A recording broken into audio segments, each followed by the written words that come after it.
Bismillahirrahmanirrahim. Assalamualaikum warahmatullahi wabarakatuh. Innal hamdalillah nahmaduhu wa nasta'inuhu wa nastaghfiruh wa na'udzu billahi min shururi anfusina wa min sayyiati a'malina. May yahdihillahu fala mudilla lahu wa man yudlil fala hadiya lahu. Asyhadu an la ilaha illallah wahdahu la syarika lahu wa asyhadu anna Muhammadan abduhu wa rasuluh. Ya ayyuhalladzina amanu taqullaha haqqa tuqatih wa la tamutunna illa wa antum muslimun. Ya ayyuhan nasu taqu rabbakum alladzi khalaqakum min nafsin wahidah wa khalaqa minha zawjaha wa batha minhuma rijalan katsiran wa nisaa'a wattaqullaha alladzi tasaaluna bihi wal arham innallaha kana 'alaikum raqiba. Ya ayyuhalladzina amanu taqullaha wa qulu qawlan sadida yuslih lakum a'malakum wa yaghfir lakum dhunubakum wa may yuti'illaha wa rasulahu faqad faza fawzan 'azima. Amma ba'du fa inna asdaqal hadithi kitabullah wa khairal hadi hadi Muhammadin sallallahu alaihi wa ala alihi wa sallam.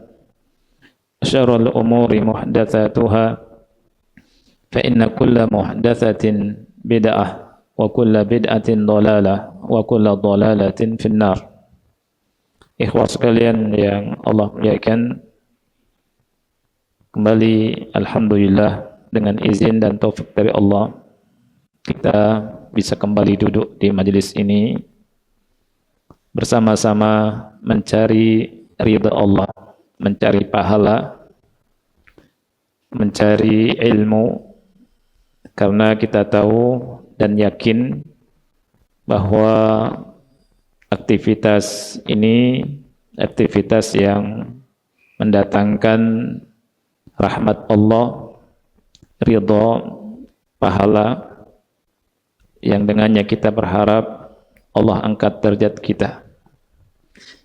Dan dengan kita belajar hadis-hadis Rasul kita sallallahu alaihi wa alihi wasallam, kita bisa mengikuti sunnah-sunnah beliau sallallahu alaihi wa alihi wasallam, sehingga kita mendapatkan cinta Allah dan ampunan Allah. Juga kita berharap di akhirat bisa meminum air telaga Nabi Muhammad sallallahu alaihi wa alihi wasallam, yang di dalam hadis Rasul sallallahu alaihi wasallam ada banyak orang yang diusir dari telaga Rasul sallallahu alaihi wasallam. Ketika Rasul berkata ummati ummati, itu umatku, itu umatku, kemudian dihalau dan dikatakan kepada Rasul, innaka la tadri ma ahdatsu ba'dak, sesungguhnya engkau wahai Muhammad tidak mengetahui apa yang telah mereka lakukan dari perkara-perkara yang baru dari agama setelah engkau meninggal. Jadi kewajiban kita, ikhwan Allah muliakan, adalah belajar dan belajar, kemudian kita berusaha untuk mengamalkan. Karena ibadah itu dibangun di atas ilmu. Al-ilmu qabla al-qaul wal amal. Berilmu sebelum berkata dan beramal. Pada kesempatan ini insyaallah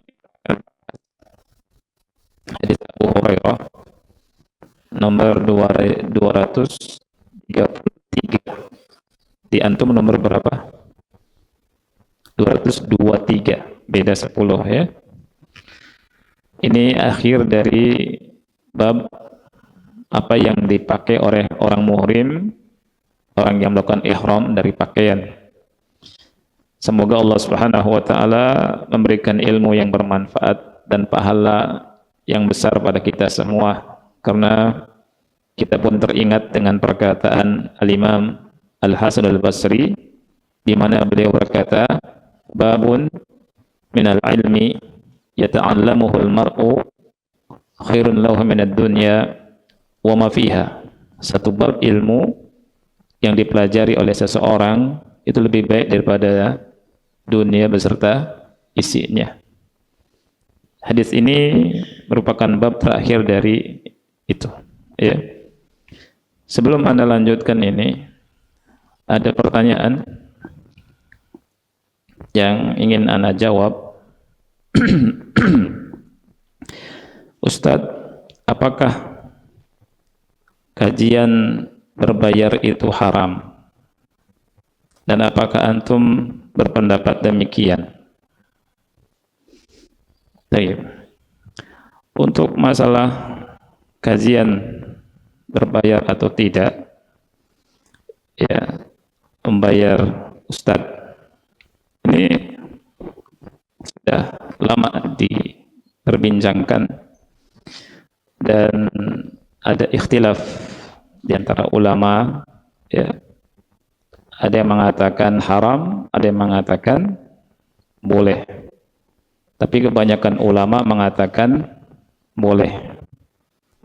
Dan Anda lebih cenderung kepada pendapat yang kedua, yang mengatakan boleh. Hanya saja permasalahannya tidak berhenti di situ. Ya. Ketika kita melihat sebagian pengajian yang berbayar, ya, ini seperti masuk ke arena pertandingan bola. Sebagiannya ada kelas VIP, ada kelas ekonomi, ya. Ini tidak pantas untuk pengajian. Karena kaum salaf kalau nuntut ilmu itu, siapa yang datang duluan, dia di depan. Ya, tidak disekat dengan bayaran. Kalau bayaran, kalau tempat yang VIP, bayarannya besar. Kalau ekonomi, apa istilahnya itu, bayarannya sedikit. Orang yang datang ekonomi, walaupun pertama duduk di belakang, ya, orang yang punya fulus, walaupun datang yang terlambat, santai aja, duduk di depan. Ya, ini kurang sesuai dengan etika dan adab menuntut ilmu syar'i. Ya. Jadi pembatasan orang itu bukan dengan tiket, tapi dengan ilmu. Di sekolah ada jenjang TK, SD, SMP, SMA, dan kuliah. Kuliah pun ada S1, S2, S3. Kenapa dibedakan? Saya tanya, kenapa dibedakan? Mungkin enggak anak SD digabung sama anak SMP? Nggak bisa. Kenapa dipisahkan? Karena ilmu, bukan karena semata-mata duit. Karena ilmu, ya. Ketika Rasul Shallallahu Alaihi Wasallam bersama para sahabat, ya, yang disebut du'afa, orang-orang yang lemah dari kalangan sahabat seperti Suhaib, Bilal, Ammar, datang orang-orang Quraisy, ya, yang intinya tidak mau bermajlis dengan orang-orang miskin. Dibedakan. Turunlah firman Allah Subhanahu wa taala surat Al-An'am ayat 52. Wala tatrudil ladzina yad'una rabbahum bil ghadati wal 'ashi yuriduna wajhah. Janganlah engkau mengusir orang-orang yang menyeru kepada Rabb mereka di pagi hari dan di sore hari karena mengharap wajah Allah. Baik. Ketika Nabi SAW menghadapi demikian, orang-orang Quraisy ingin memisahkan diri, berbeda sendiri dengan orang-orang miskin dari kalangan sahabat, turun ayat ini. Ya. Dan banyak atau ada beberapa ayat yang berbicara tentang ini. Yang kita disuruh sabar bersama orang-orang yang menyeru Rabb di pagi hari dan di sore hari. Jangan berpaling kepada dari mereka. Allah suruh bilang wasbir, dan bersabarlah. Di antara faedahnya karena pergaulan itu bisa mengubah watak orang, cara berpikir orang, dan seterusnya. Kita diperintahkan untuk sabar dengan orang-orang yang betul-betul ikhlas mencari ridha Allah, mencari wajah Allah, ya, dan jangan berpaling mata kita dari mereka. Ya. Ini ikhwan. Ini permasalahannya. Ya. Kemudian untuk para dai, jangan silau dengan hal demikian. Belajar, kemudian ngajar yang lurus, walaupun di tempat yang enggak basah. Kan sekarang sangat miris sekali dengar ada istilah tempat basah, tempat kering. Ini apa maksudnya? Ya, dakwah seperti guru-guru kita. Dakwah. Insya Allah mudahkan hidupnya. Untuk para dai enggak usah silau dengan yang begitu-begitu. Ya, Allah mudahkan hidup.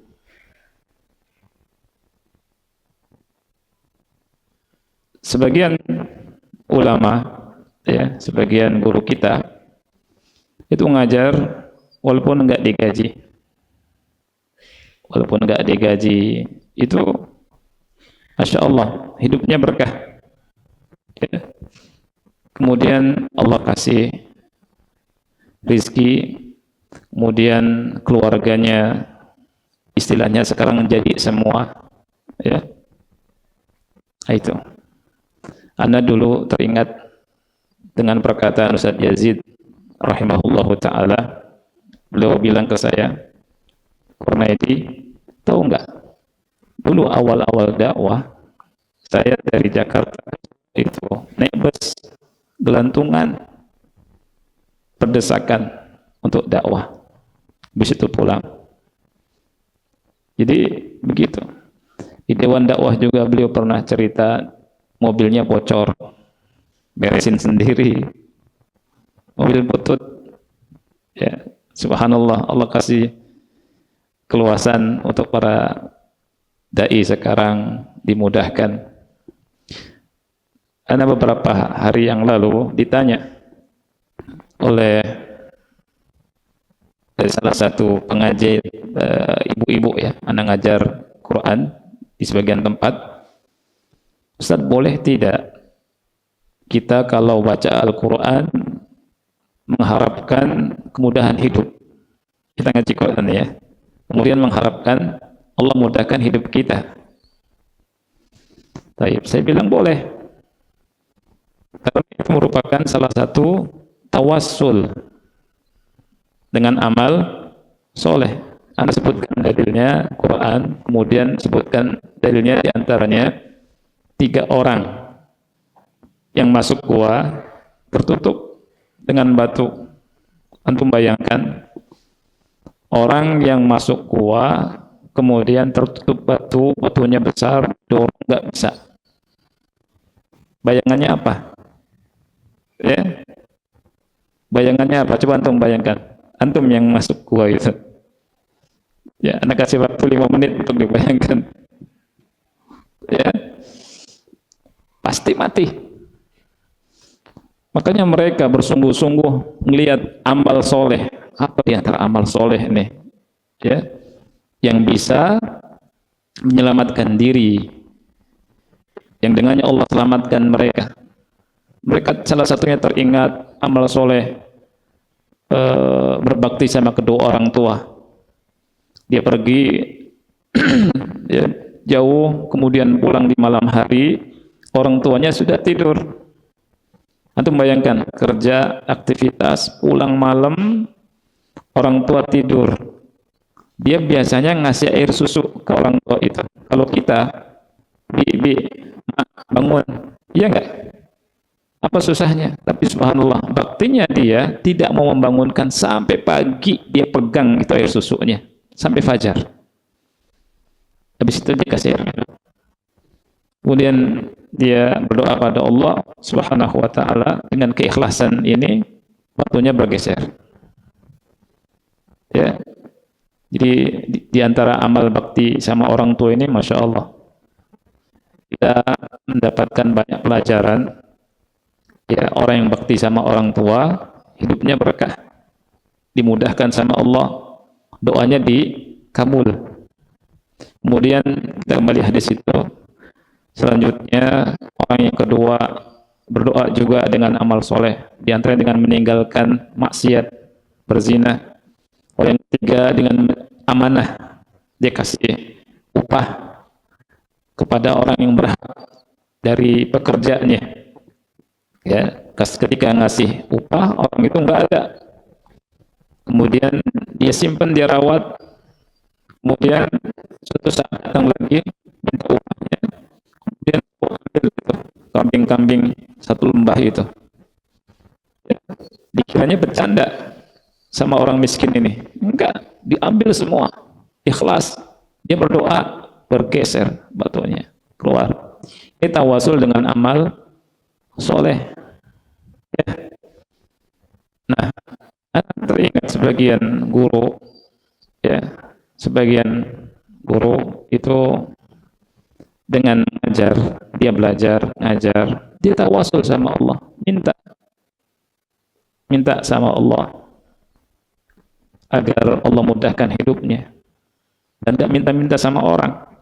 Allah kasih, Allah buka. Dan banyak orang yang ngajar dengan ikhlas, seperti guru-guru kita, ya, itu nggak punya tuh. Berapa lama ustadz kita nyewa rumah, anaknya banyak, rumahnya sempit, Ustadz Yazid rahimahullah, terus sabar, Allah bukakan, Allah subhanahu wa ta'ala kasih kelebihan harta, dan dengan harta itu dia dakwah juga. Banyak ustadz, para dai yang ditanggung hidupnya sama beliau. Subhanallah.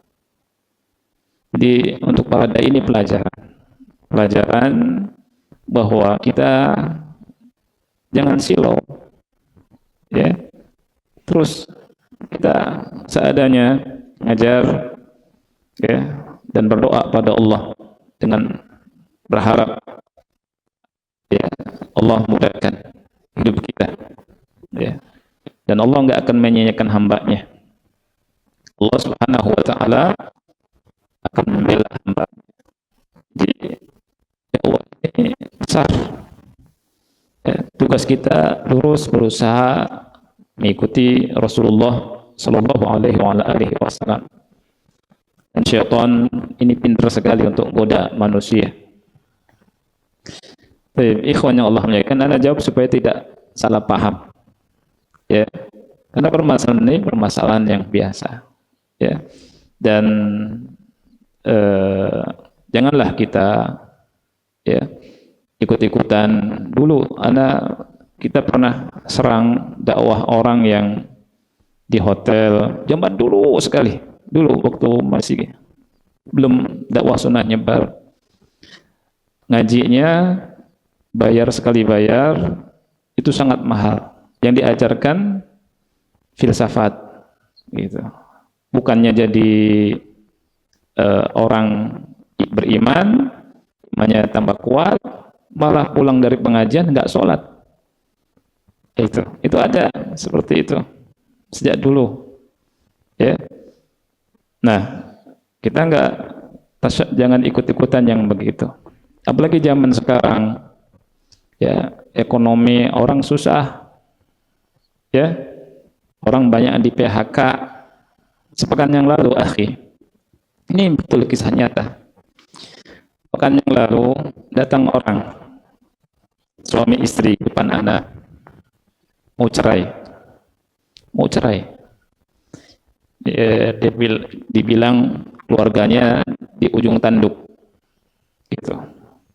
Kemudian saya suruh bicara, suaminya suruh bicara, istrinya suruh bicara apa yang dikeluhkan. Suaminya bicara, saya mesti kasih nafkah, tidak kurang, gitu. Beras ada, semua dikasih, ada nafkahnya. Jadi panjang sebenarnya bicaranya. Kemudian saya tanya ke istrinya, betul kasih nafkah? Jawabnya agak susah, malu-malu. Dia bilang, iya kasih nafkah. Tapi tetap kekeh mau cerai. Ya, kenapa? Saya bilang, kan udah dikasih nafkah. Taat. Si ikhwan ini bilang, Ustaz, anak nggak mau istri anak kerja di luar. Istri bilang, iya kasih nafkah, tapi kurang Ustaz. Anak harus kerja. Anak kan harus tanya. Saya tanya, apa ikhwan? Saya boleh izin ke suaminya untuk tanya? Ya. Ibu dikasih berapa sama suami? Antum tahu jawabannya berapa? Dan ini suaminya nggak bantah. Sepekan 100.000. Sepekan 100.000, akhi. Lihat, itu kota ini. Ya. Dan dia sudah berusaha cari kerja. Gitu. Dan dia nggak mau istrinya juga kerja. Lihat, banyak orang yang susah. Banyak.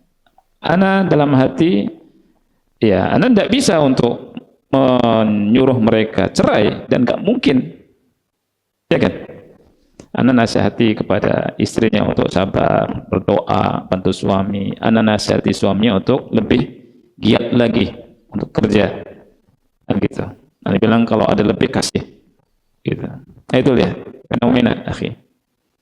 Ya, jadi 100.000 itu susah. Jadi satu pekan 100.000, 4 pekan berarti berapa? 400.000. Ya, sebagian kita masuk ke warung selesai 400.000. Tapi ada di sana begitu. Dan itu yang ngaji, akhi. Apakah kita tega, akhi, buka kajian sekian juta, kemudian orang lihat, dan ikhwah salaf, ikhwah sunnah, kok begini?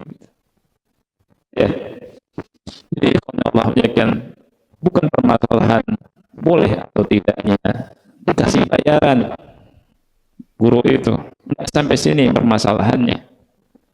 Ya, jadi ini yang harus diperhatikan. Masalah khilaf, perbedaan pendapat, kita tahu ada perbedaan pendapat ulama. Hakim juga tahu, Ustadz Yazid juga yang teriak-teriak sangat tahu ada perbedaan pendapat ulama, karena kita biasa dialog, biasa kaji. Tapi kita lihat keadaan, lihat malah, ya, itu dia yang ingin saya sampaikan. Mudah-mudahan dan di sini tidak ada kata iri, hasad kepada siapapun, tidak ada.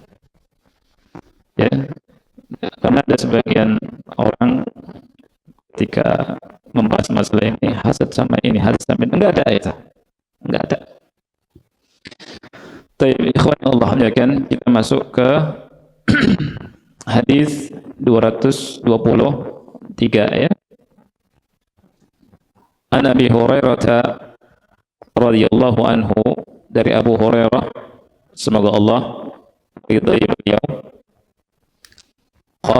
Beliau berkata, qala Rasulullah sallallahu alaihi wasallam, Rasulullah sallallahu alaihi wasallam bersabda, la yahillu limra'atin tu'minu billahi wal yawmil akhir, tidak halal bagi seorang wanita yang beriman kepada Allah dan hari akhir an tusafira masirata yaumin wa laylah, melakukan safar sejauh perjalanan sehari semalam kecuali bersama mahram, illa wa ma'aha hurmah. Wa fi lafdhin lil Bukhari, dan dalam lafaz Bukhari, tusafiru masirata yaumin illa ma'adhi mahram. Wanita itu melakukan safar sejauh perjalanan sehari bersama mahram. Hadis ini dikeluarkan oleh Bukhari di kitab Taksir As-Salat, bab fi kam yaksurus salat, nomor ke-1088, juga dikeluarkan oleh Imam Muslim dalam sahihnya nomor 1339. Hanya saja di sini muallif yang mengatakan wa fi lafdhin lil Bukhari, dan dalam lafaz Bukhari ini kurang waham. Yang benar kalimat tusafiru masirata yaumin illa ma'adhi mahram, ini lafaz Muslim. Lafaz Muslim sebagaimana dijelaskan oleh Syekh Abdullah Al-Jibrin. Kalau misalkan muallif rahimahullah hafizahullah mengatakan wa fi lafdhin saja, bukan disebutkan Bukhari-nya, ini lebih pas karena lafadznya tidak satu lafaz, ya.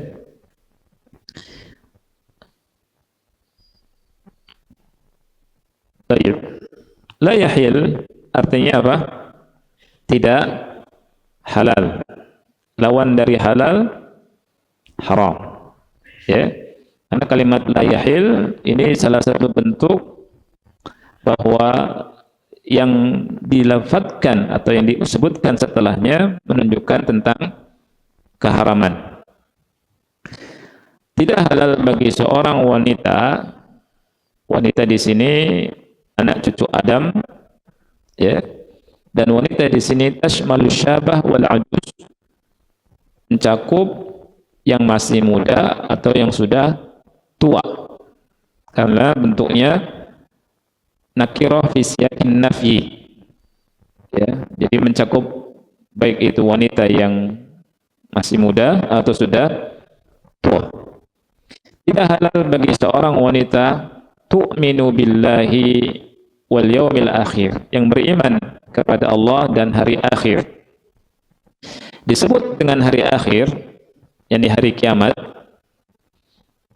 karena tidak ada hari setelah hari tersebut. Ya, disebut al-yaum al-akhir, hari terakhir. Ya, karena tidak ada hari lagi. Kalau dunia kita mati, masih ada lagi. Kita masuk ke alam barzakh, kemudian ke hari akhir, ke surga atau ke neraka kelak. Mudah-mudahan Allah masukkan kita ke surga dan Allah ampuni kita dari api neraka. Allah jaga kita, amin. Di hari kiamat ini, hari semua kita mendapatkan balasan, ya. Yaumal qiyamah wa ma fihi minal jazaa' 'alal a'mal. Di perbuatan kita yang baik dibalas, yang buruk juga dibalas sesuai dengan keadilan Allah Subhanahu wa taala. Apa maksud disebutkan tu'minu billahi wal yaumil akhir? Kenapa Rasulullah SAW mengatakan tidak halal bagi orang atau bagi seorang wanita yang beriman kepada Allah dan hari akhir? Ada maksudnya tidak? Kenapa Rasulullah SAW mengatakan demikian? Maksudnya, kata ulama, al-hassu ala ijtinabis safar biduni mahram wa bayanun annahu min lawazimil imani wa muqtadayatihi. Anjuran, ya, anjuran untuk menjauhi safar tanpa mahram untuk wanita. Dan hal tersebut merupakan lawazim iman dan tutupan keimanan. Jadi Rasulullah SAW itu mengatakan tu'minu billahi wal yaumil akhir. Tidak halal bagi wanita yang beriman kepada Allah dan hari akhir. Ini kalimat bukan kalimat yang ringan, tapi memiliki tujuan. Tujuannya kata ulama agar wanita itu ketika mau melakukan safar tanpa mahram, dia teringat akan hadis ini. Ya, Rasul bilang tidak halal bagi orang yang beriman bagi seorang wanita yang beriman kepada Allah dan hari akhir melakukan safar tanpa mahram, sehingga dia jauhi. Ya. Apa yang dimaksud dengan safar? Safar adalah melakukan perjalanan. Ya, dia tinggalkan tempat mukimnya. Ini namanya safar. Disebutkan di hadis ini yang pertama masirata yaumin wa lailah, perjalanan sehari semalam. Kemudian di lafaz yang lain disebutkan perjalanan sehari. Ya, maksudnya apa? Ulama berkata, ya, maksudnya lafaz al-yaum wal lailah, ya, yang disebutkan itu tidak bertentangan dengan lafaz yaum, karena lafaz yaum dalam hadis yang lafaz Muslim itu maknanya untuk lafaz sebelumnya, gitu. Ya, wa hadza li khalifu ma qablahu li'annahu yutlaqul yawm awil lailah yuradu bihi al-yawm wal lailah. Jadi istilah Arab orang mengatakan al-yaum saja atau al-lailah saja itu maksudnya sehari semalam. Itu maksudnya sehari semalam. Jadi tidak ada perbedaan antara lafaz al-yaum wal lailah dengan al-yaum saja. Karena maksudnya sama. Tidak halal bagi seorang wanita yang beriman kepada Allah dan hari akhir untuk melakukan safar, ya, kecuali bersama mahram. Apa yang dimaksud dengan mahram? Apa yang dimaksud dengan mahram? Di sini disebutkan mahram adalah zaujuha wa kullu man yahrumu alaihi zawaj bi qarabatin aw radha'in aw musaharah.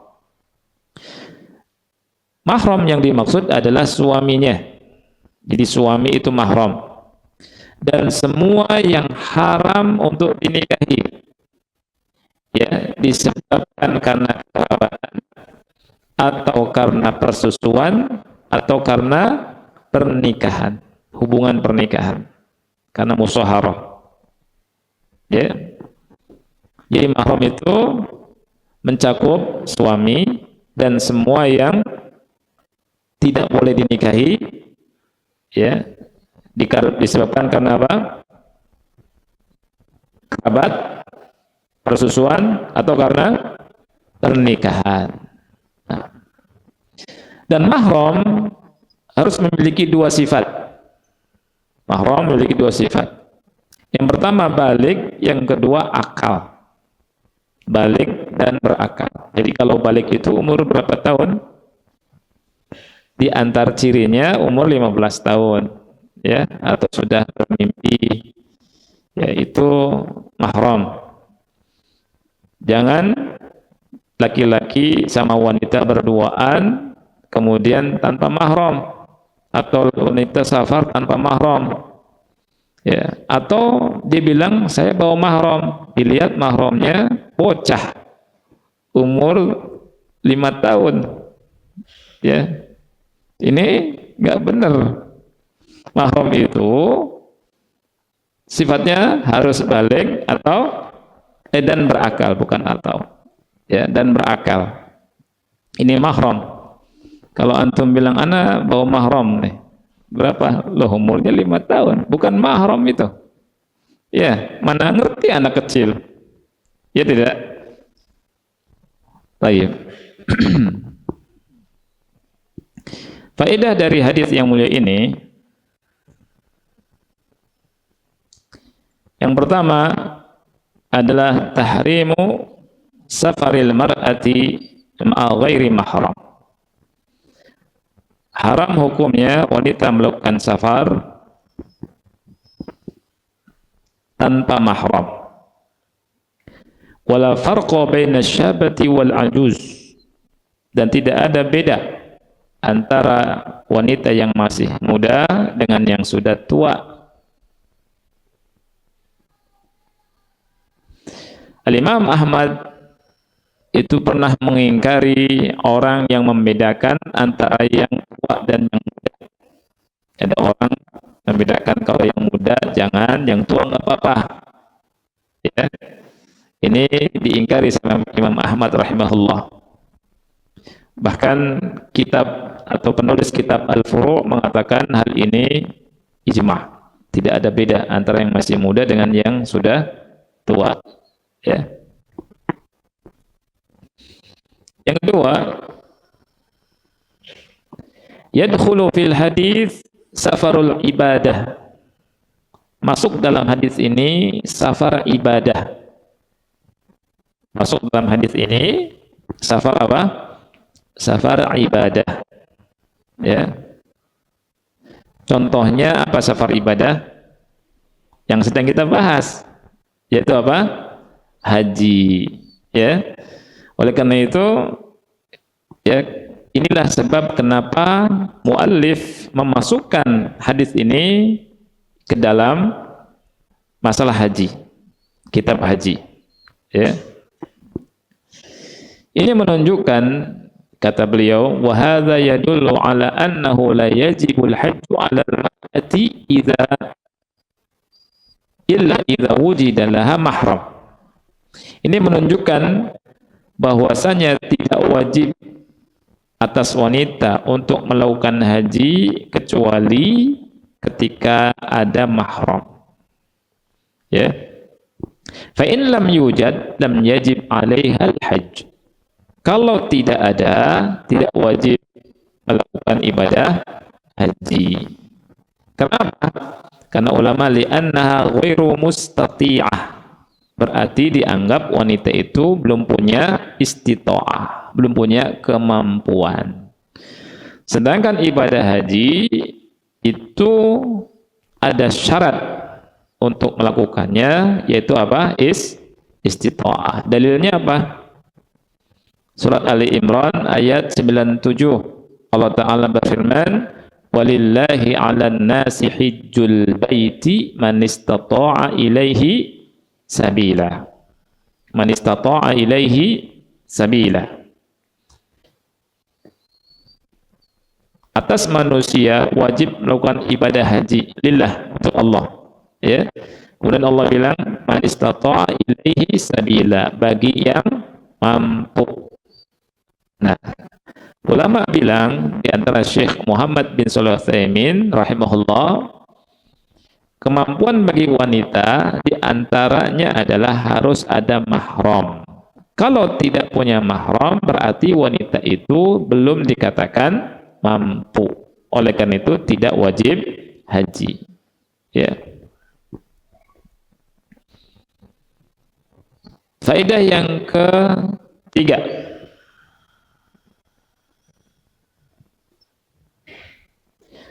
fil hadis nahyul mar'ati 'anis safari bila mahram.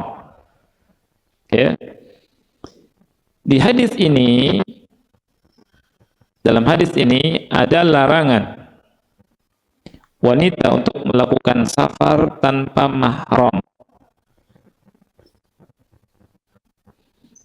Wa qad jaa'a mutlaqan fi qalilis safari wa katsirihi. Dan ini secara mutlak, baik safar yang panjang atau yang pendek, safar yang jauh atau yang dekat. Ya. Seperti sabda Rasulullah SAW, wala tusafiru illa ma'adzi mahram. Wanita tidak melakukan safar melainkan bersama mahramnya. Bersama mahramnya. Tadi mahram siapa tadi? Suaminya atau iya, atau yang haram dinikahi.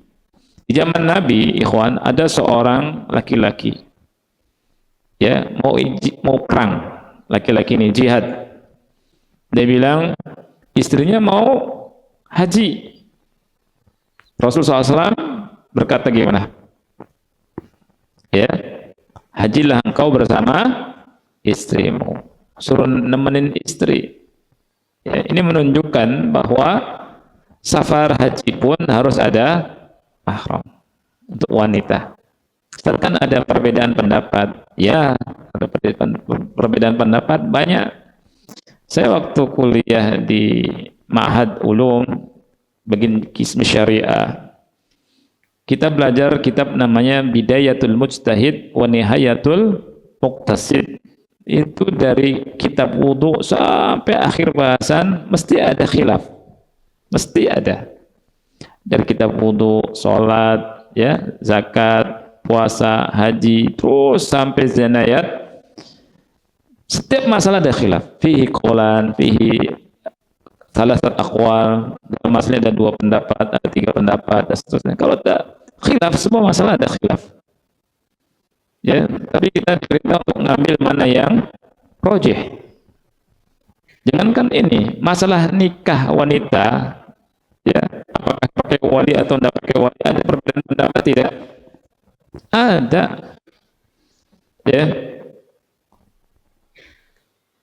Ada pendapat yang dinisbatkan kepada Imam atau Hanafiyah, boleh wanita nikah tanpa wali. Antum pakai pendapat itu enggak? Ya? Saya tanya, antum pakai pendapat itu enggak? Iya. Kita disuruh ada perbedaan pendapat itu, kita lihat dalil yang kuat. Bukan kita beralasan ada beda pendapat. Sekarang mudah orang bermudah-mudah ada beda pendapat. Ya, semua ada beda pendapat. Ya. Dan beda pendapat sesuatu yang biasa. Ya, sesuatu yang biasa. Baik.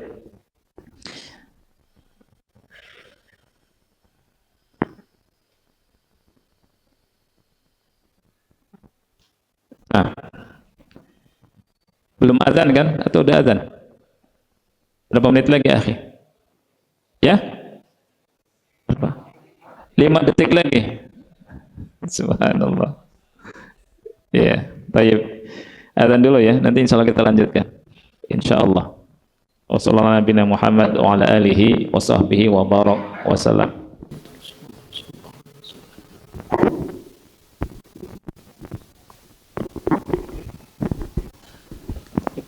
Alhamdulillah wassalatu wassalamu ala Rasulillah wa ala alihi wa ashabihi wa man wala wa la haula wa la quwata illa billah, amma ba'd. Baik, kita lanjutkan ikhwah ya. Kita santai saja belajar ya. Yang penting ada catatan, antum pulang ada faedah. Jadi yang ketiga, dalam hadis ini ada larangan wanita tidak boleh melakukan safar tanpa apa? Mahram. Nah, kemudian kalau kita baca hadis-hadis tentang larangan wanita untuk melakukan safar tanpa mahram, ada 2 jenis. Yang pertama ada yang mutlak, ya. Yang kedua ada yang diikat dengan hari. Yang mutlak tadi hadis la tusafiru illa ma'al mahram. Jadi mutlak, wanita enggak boleh safar kecuali bersama mahram. Sebagian hadis-hadis ada yang mengatakan diikat, tidak boleh safar kalau perjalanannya 3 hari. Ada yang mengatakan 2 hari. Ada hadis lagi yang kita baca sehari semalam. Ya, ini maksudnya apa? Kata ulama maksudnya minal am alladhi dzukirat ba'du afratihi. Jadi sesuatu yang umum, larangan yang disebutkan beberapa waktunya. Dan itu yang beberapa waktu itu tidak diambil maknanya. Karena apa? Ulama bilang bahwa ikhtilaf takyid, perbedaan ikatan yang ada di hadis itu, ada yang 3, ada yang 2 hari 2 malam, ada yang semalam, ada sehari semalam. Ini menunjukkan bahwa hadis-hadis tersebut menunjukkan Rasul ketika menyampaikannya berbeda karena yang bertanya juga berbeda. Ya. Yang bertanya juga bermacam-macam. Makanya dijawab dengan bermacam-macam juga. Ya. Dari perbedaan tempat, ya, waktu. Oleh karena itu ada perbedaan dari waktu yang disebutkan di beberapa hadis Rasul kita Shallallahu Alaihi Wasallam. Ya, oleh karena itu pemahaman waktunya tidak diambil. Yang diambil itu safarnya, yang mutlaknya itu. Ya, mutlak wanita melakukan safar, baik itu safarnya panjang atau pendek, jauh atau dekat, ini tidak boleh kecuali dengan mahram. Kalau itu safar. Kalau itu apa? Safar, ya. Kemudian juga kata ulama, mengambil pendapat ini ahwat, lebih hati-hati. Karena lebih hati-hati. Ya. Makanya ulama, sebagian ulama di sini Syekh Soleh Fauzan mengatakan demikian juga. Ya. Syekh Utsaimin juga mengatakan demikian. Bahkan Syekh Shalih Fauzan nggak setuju dengan pendapat orang yang pakai pesawat kan lebih cepat gitu, lebih cepat, kemudian tempatnya pasti dituju ke sana. Dari mana pastinya? Bisa jadi pesawat itu bergeser, entah dia landingnya di tempat yang mana, bisa jadi, ya. Oleh karena itu beliau berpendapat wanita tetap harus pakai mahram. Ya. Faedah yang keempat, ana safarul mar'ati biduni mahram mukhalifun li muqtadal imani billahi wal yaumil akhir. Safarnya wanita tanpa mahram menyelisihi tuntutan iman kepada Allah dan hari akhir. Ini faedah yang keempat. Rasul SAW berkata, la yahil, tidak halal, limra'atin, bagi seorang wanita, tu'minu billahi wal yaumil akhir, yang beriman kepada Allah dan hari akhir, melakukan safar kecuali bersama mahram. Oleh karena itu, orang atau wanita yang melakukan safar tanpa mahram ini mukhalif, menyelisihi tuntutan iman, muqtadal iman. Ya. Kalau mengaku beriman kepada Allah dan hari akhir, maka lakukan safar bersama mahram. Kalau nggak ada mahram, sabar. Ya, itu lebih selamat untuk wanita. Faedah yang kelima.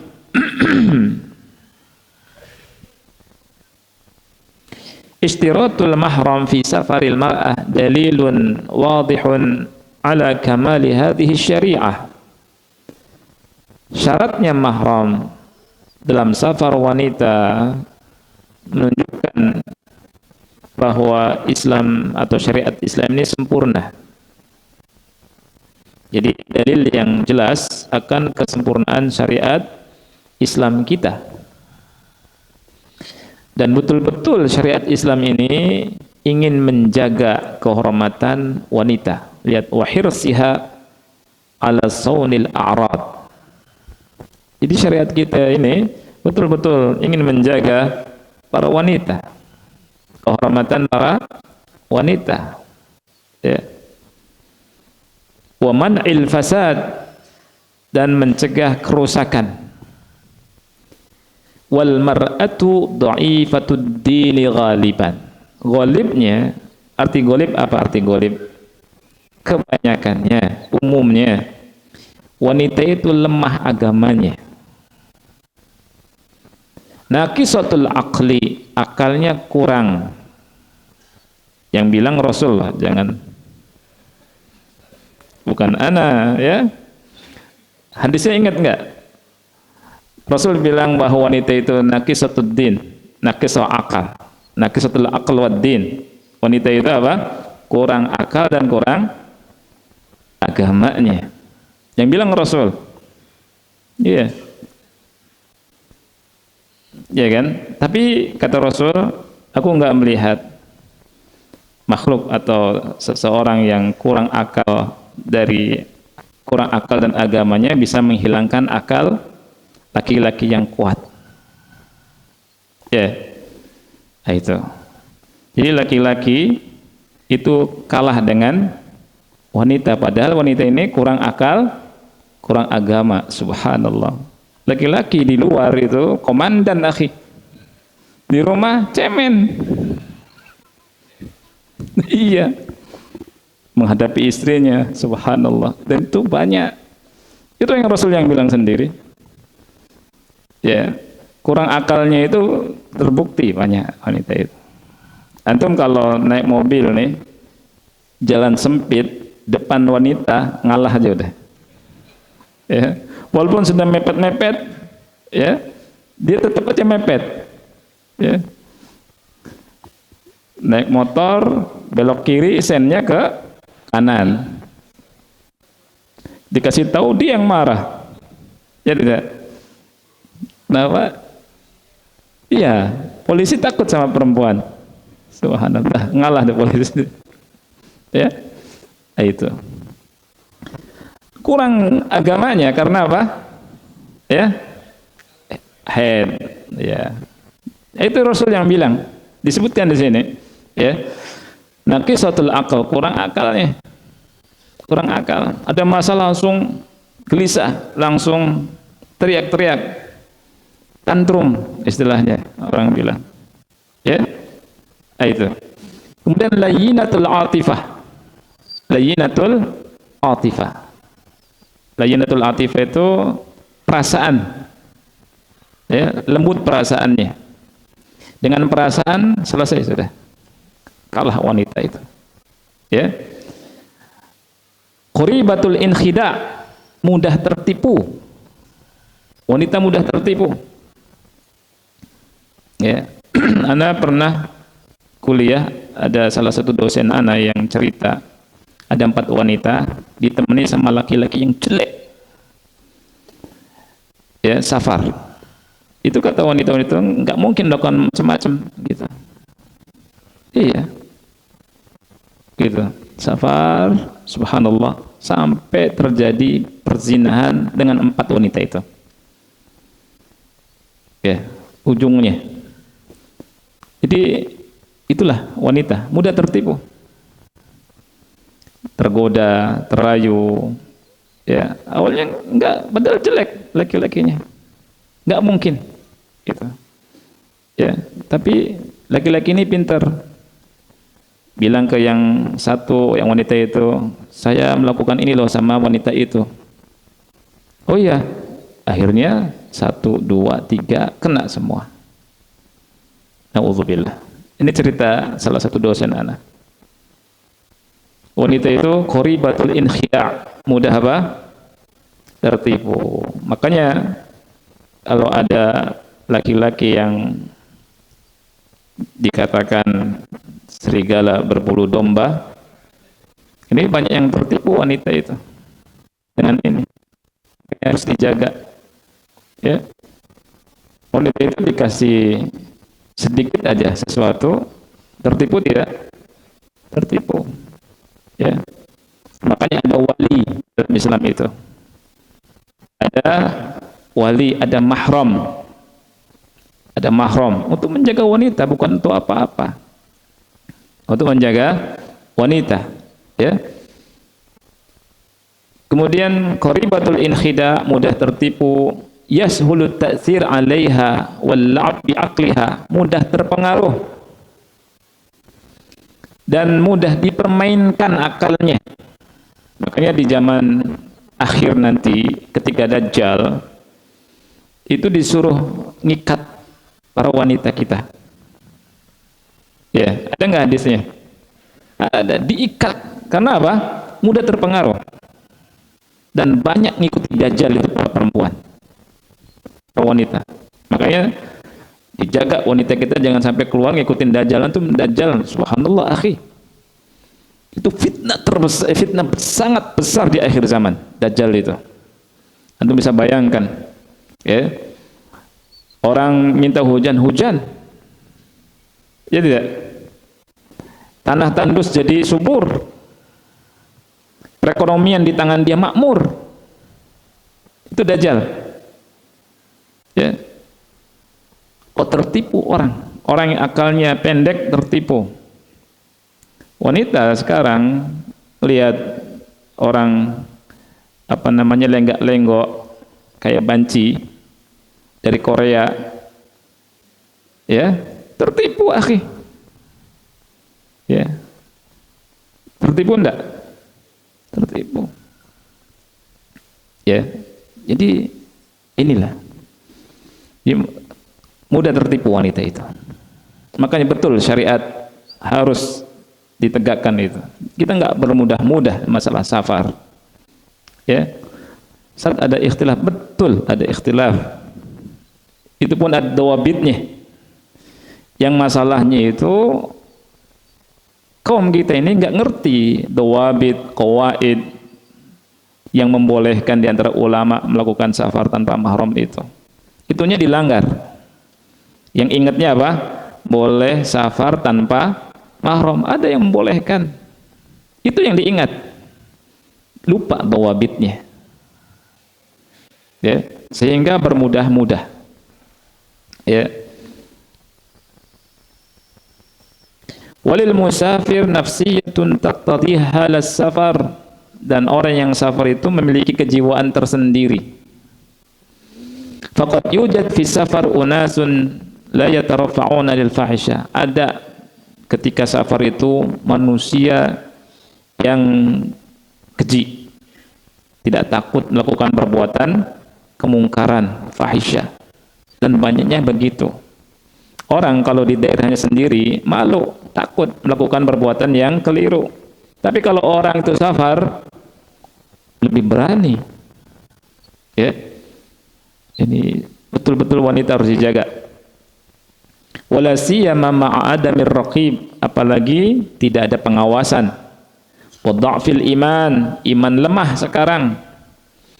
Wal mar'ah madhannatut tama', sedangkan wanita itu banyak yang suka laki-laki itu. Wa qad tata'arrad lima yufsidu khalqaha wa yums irdaha. Ya, dan bisa jadi ada yang merusak, ya, wanita tersebut, merusak kehormatannya. Oleh karena itu, maka hadis ini perlu diamalkan. Bahkan bukan perlu, wajib diamalkan. Ya. Nah, faedah yang keenam, ikhwan. Jadi dengan adanya hadis ini bukan pembatasan kepada wanita, bukan, tapi dalam rangka memuliakan wanita. Seharusnya wanita ini senang. Lu banyak loh orang-orang Eropa wanita iri sama orang Islam, wanita Islam dimuliakan. Banyak. Dan banyak wanita Eropa masuk Islam karena iri, karena luar biasa. Islam itu menghormati dan menjaga wanita. Betul-betul dimuliakan. Ini orang Islam, wanitanya ingin lepas dari Islam. Gimana ceritanya? Ya. Supaya tidak ada yang mengganggu. Orang berpikir 1000 kali kalau wanita itu ada yang dampingi, walaupun masih umur 15 tahun, umur 20 tahun, ya, berpikir ribuan kali. Tapi kalau sendiri laki-laki, ya Allah, apalagi di zaman sekarang iman, ya, lemah, ilmu kurang, kemaksiatan banyak, ini. Dan kita harus punya kecemburuan. Ya, laki-laki yang bagus itu yang pencemburu. Lihat bagaimana umat Islam dihantam dari sisi ini. Katanya cemburu itu enggak bagus. Padahal Rasul bilang apa? Allah pencemburu, aku pencemburu. Ada seorang sahabat yang mengatakan, kalau aku lihat wanita istri bersama laki-laki yang lain, aku tebas dia. Kata Rasul, apakah kalian aneh dengan kecemburuannya Sa'ad? Demi Allah, kata Rasul, Allah lebih cemburu ya dari dia, dan aku pun lebih cemburu dari dia. Jadi Rasul pencemburu ya. Jadi cemburu itu bagus ya. Laki-laki yang nggak punya cemburu nanti dayus. Tahu dayus? Dayus itu apa? Dayus itu diancam tidak bisa cium surga. Anaknya perempuan bersama laki-laki lain dibiarkan ya. Istrinya dibiarkan. Ini dayus ya. Yang keenam, anal imana billahi wal yaumil akhir yastalzimul khudu' li syar'illahi ta'ala. Beriman kepada Allah dan hari akhir mengharuskan kita tunduk kepada syariat Allah.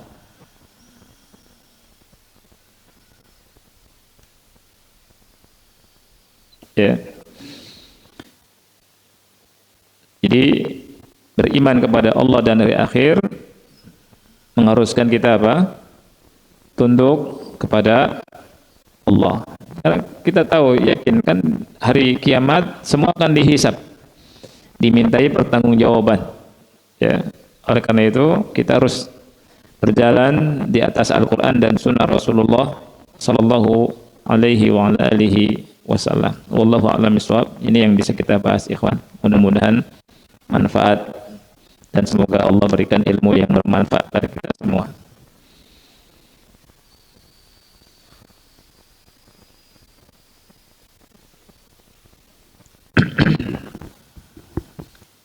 Ya. Assalamualaikum Ustadz, ingin bertanya, bagaimana wanita yang pergi umrah selama 10 hari tanpa suaminya? Apakah umrahnya halal? Maksudnya gimana umrahnya halal? Sah kali ya? Ya. Kalau umrahnya sah, tapi wanita itu melakukan perbuatan maksiat dengan melanggar hadis ini. Ya. Kalau umrahnya sah, tapi apakah umrahnya atau hajinya mabrur atau tidak, itu sudah kita bahas. Dan sebagian ulama mengatakan bahwa kalau ingin dikatakan mabrur, lihat syarat-syarat mabrur itu. Ya, nah, di antaranya perempuan bersama mahram. Ya, baik.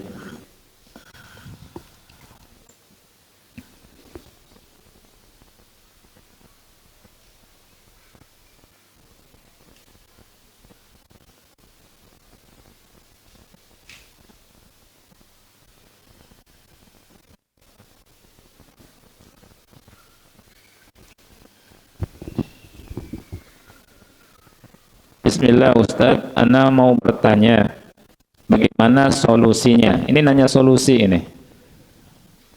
Jika ada seorang janda yang anak perempuannya di pesantren luar kota dan setiap semester dia harus antar jemput anaknya. Lokasi ibunya di Jakarta dan anaknya pesantren di luar. Ada disebut namanya, cuma anda nggak usah disebutkan namanya ya. Solusinya menikah janda itu. Kan nggak mudah nikah ya. Kalau misalkan nggak mudah, pindahkan anaknya atau ya pindahkan anaknya ke tempat ibu ya, yang di Jakarta. Kan pesantren bukan hanya di Jogja atau tidak hanya di Semarang, tidak hanya di mana ya, di Cirebon ya. Jadi di Jakarta banyak. Udah banyak, Masya Allah, dan lebih bisa sering ditengok, ya kan? Iya, jadi itu solusinya. Atau menikah, ya. Barangkali ada ikhwan yang belum menikah, bisa tuh, ya, nikahi, kemudian diantar, ya. Atau kalau misalkan tidak punya suami atau belum punya suami, ya sama kakak atau adik yang apa? Laki-laki, ya kan? Atau sama kakek, banyak solusinya.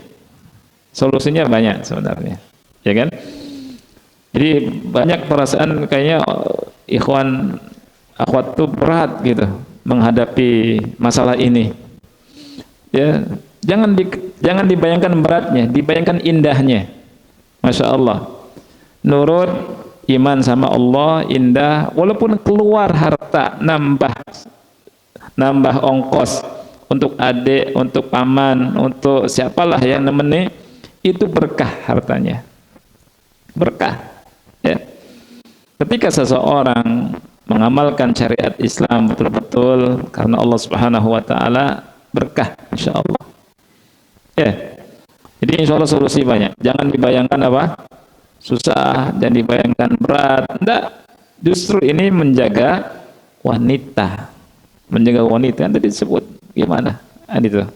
Ya, wallahu a'lam bishawab. Ada pertanyaan lagi? Enggak? Udah ya? Ya. Ini kira cukup ikhwah. 2 pertanyaan. Ada 1 pertanyaan saya lupa, cuma diletakkan di tas. Ya.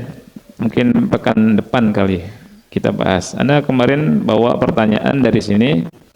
Ada rencana ya kan Pak? Anda mau bahas, cuma lupa. Insya Allah mudah-mudahan nggak lupa. Dan bukan janji ya. Bukan janji. Tapi mudah-mudahan Allah Subhanahu wa taala memberikan kemudahan urusan dunia dan akhirat kita semua.